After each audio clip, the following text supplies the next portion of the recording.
Brian Burns joining us. Brian, can you hear us on your end? Yeah, I hear you. All right, perfect. All right, no one has their hand raised, so if someone wants to open it up with first question, Miles, you can go for it.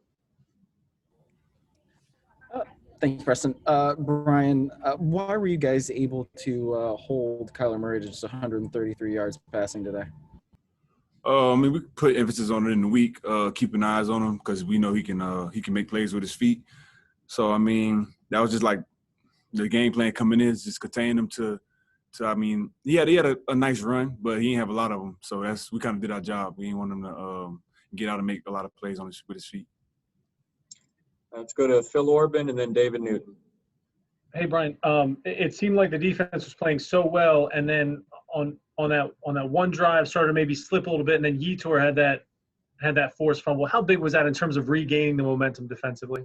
That was a big sack and a big play that we needed because they were driving the ball pretty successfully. So we really needed that play, and that was a big turnover for him. His first sack was a strip sack and had a clutch time. So, yeah, that was a big play, man. We needed that.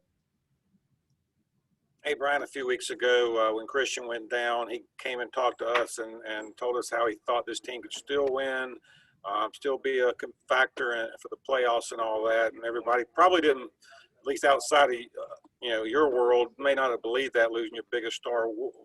What did you guys believe at that point? I mean, we're all about next man up. So, I mean, if somebody goes down, we have people that's ready and that can play to pick up that slack. So, I mean, Reggie and Mike did a great job today, and I'm really proud of them boys. But that's what it's all about, man. Next man up. We'll be glad to have Christian back. He'll be back soon. But as long as our guys are ready to play, that's all that matters. All right, let's go to Jonathan Alexander and then Deshaun Brown. Hey, Brian. Hope you're doing well, man. Appreciate it. I'm doing well. Good. I think after the Buccaneers game, when we asked you a question about the losing and you said you were sick of it. So how does the winning feel now and what's working? It's feeling good, man. I don't want to lose this feeling. I mean, I don't want to go back to losing. That sucks. But it's feeling good, so we got to keep this momentum, keep this ball rolling. And I feel like everything's just coming together. Besides little bonehead penalties, everything's coming together. The offense is playing well. Defense is playing extremely well, in my opinion.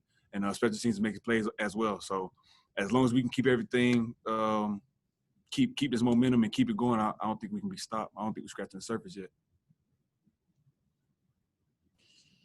Hey, Brian, this is Deshaun with Channel 9. Congratulations on the win. Wanted to get a sense from you. Coach Rule mentioned it, and also Yetur on the difference they noticed with the fans that were allowed. What sort of difference did you notice out there in terms of the atmosphere? It's just energy. Ultimately, I mean, just having people cheer for you when you make a play, it just feels good, and then it keeps guys hyped up. That's all I can really think about it. But I'm glad that the fans are back. Some of them. I'm glad that some of the fans are back. I mean, it's a slight difference, but I'm just glad they're back, honestly. That's all. Let's go to Josh Klein and then Joe Person.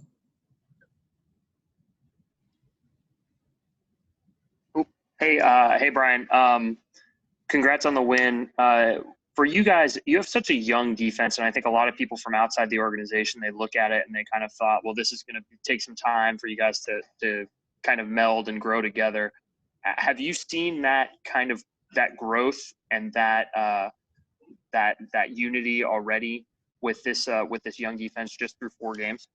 Definitely. I feel like we got young guys that can really play, and as long as our vets, I keep them on the right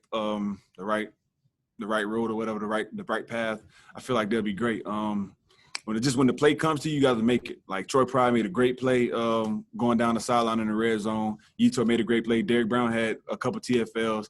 I mean, as long as they step up to them, because when they get on the field, they're not rookies anymore. They're just a part of the defense. And that's how we look at it. So we expect them to know what to do, and we expect them to make plays regardless of the fact. So rookie stuff out the window.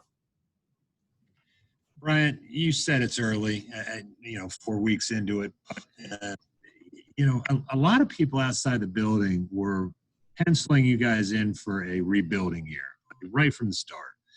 And, I mean, at what point do you start kind of looking around the rest of the division and saying, why not us?